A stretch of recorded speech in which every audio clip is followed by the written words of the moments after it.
Hello guys, one click में इस तरीके की फ़ोटो एडिट करेंगे रेवनी ऐप से। ये बिफोर फ़ोटो और आफ्टर फ़ोटो ऐसी फ़ोटो एडिट करेंगे बस वन क्लिक में रेवनी ऐप से। रेवनी ऐप ओपन कर लेना। ओपन करने के बाद जैसा इंटरफेस ओपन होगा उसके बाद गैलरी आ जाएगी। ऐड को कट कर लेंगे, फिर गैलरी की फ़ोटो सेलेक्ट करेंगे। उसके बाद फिर ऐड आएगा, ऐड को कट कर देंगे। कट करने के बाद आपकी फ़ोटो तो वन क्लिक में कैसे हो गई बिफोर और आफ्टर।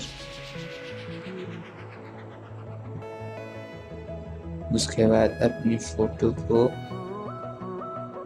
लाइटरूम एप्लीकेशन में ओपन कर लें। लाइटरूम एप्लीकेशन में ओपन करने के बाद उसमें कलर ग्रेडिंग करेंगे। और चलिए कलर ग्रेडिंग करते हैं।